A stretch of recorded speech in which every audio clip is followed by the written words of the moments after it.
External Affairs Minister spoke with U.S. Secretary of State Marco Rubio and lodged a strong protest over a U.S. Navy strike on an oil tanker that killed 3 Indian seafarers, stating that such attacks on commercial shipping are not justified.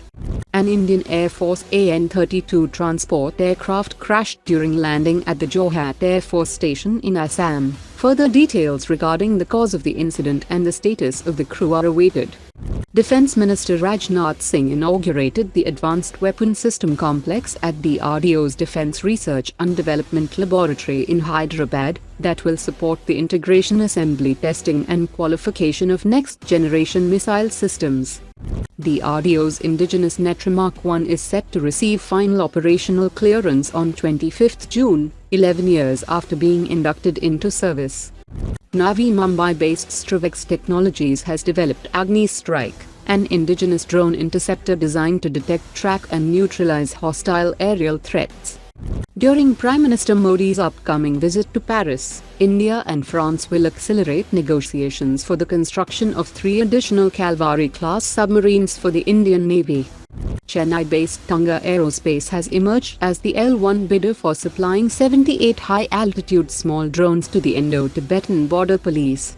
Bangalore-based Lekha Wireless has secured a contract from the Indian Navy to supply a long-range communication system for tracking naval helicopters and exchanging short messages.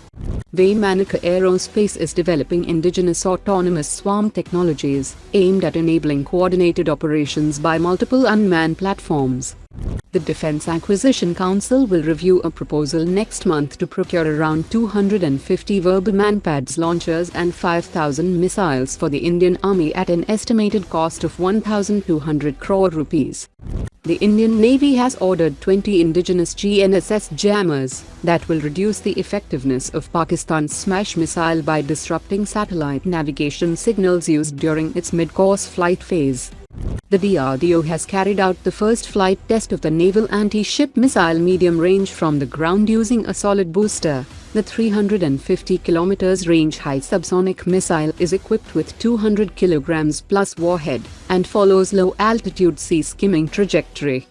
The DRDO has successfully completed the final development trials of its Phase-2 ballistic missile defense shield, placing the country among a select group capable of defending against intercontinental ballistic missile class threats. The tests involved both the AD-1 and AD-2 Interceptor missiles that successfully engaged incoming ballistic missile targets in both exo-atmospheric and Indo-atmospheric conditions.